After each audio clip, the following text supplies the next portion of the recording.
اعوذ باللہ من الشیطان الرجیم، بسم اللہ الرحمن الرحیم۔ سورہ فاتحہ مکی صورت ہے اور اس میں 7 آیتیں اور 1 رکوع ہے۔ عربی کے قاعدے سے رحمان کے معنی ہیں وہ ذات جس کی رحمت بہت وسیع اور بہت زیادہ وسیع ہو، یعنی اس رحمت کا فائدہ سب کو پہنچتا ہو۔ اور رحیم کے معنی ہیں وہ ذات جس کی رحمت بہت زیادہ ہو، یعنی جس پر وہ مکمل طور پر ہو۔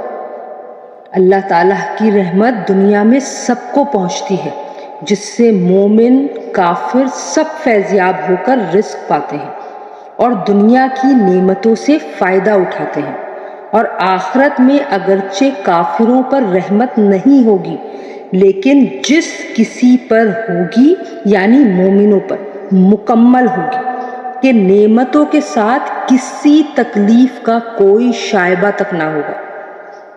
رحمان اور رحیم کے معنی میں جو یہ فرق ہے، اس کو ظاہر کرنے کے لیے رحمان کا ترجمہ سب پر مہربان اور رحیم کا ترجمہ بہت زیادہ مہربان کیا گیا ہے۔ اگر آپ کسی عمارت کی تعریف کرتے ہیں تو در حقیقت وہ اس کے بنانے والے کی تعریف ہوتی ہے، لہٰذا اس کائنات میں جس کسی چیز کی تعریف کی جائے وہ بالآخر اللہ تعالیٰ کی ہی تعریف ہے، کیونکہ وہ چیز اسی کی بنائی ہوئی ہے۔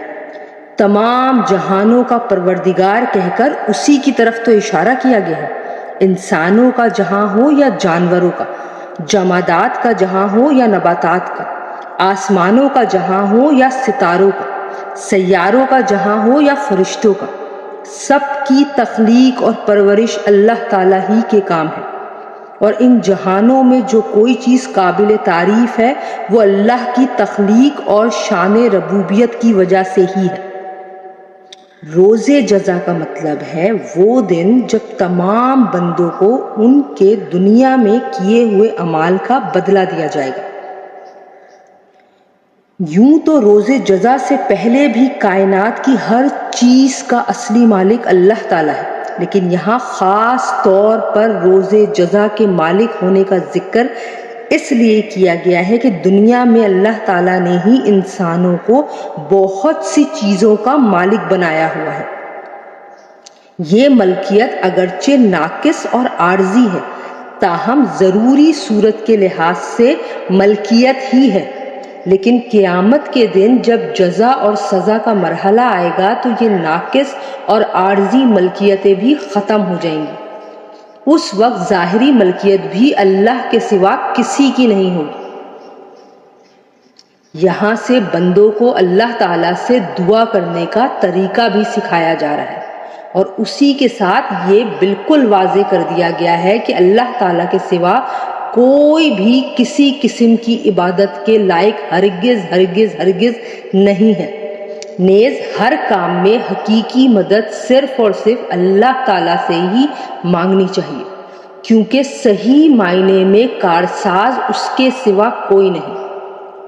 دنیا کے بہت سے کاموں میں بعض اوقات کسی انسان سے جو بھی مدد مانگی جاتی ہے وہ اسے کارساز سمجھ کر نہیں بلکہ ایک ظاہری سبب سمجھ کر مانگی جاتی ہے۔ در حقیقت دینے والا، آپ کی دعاؤں کو قبول کرنے والا اور ہر اختیار کا مالک صرف اور صرف اللہ سبحانہ تعالیٰ ہی ہے۔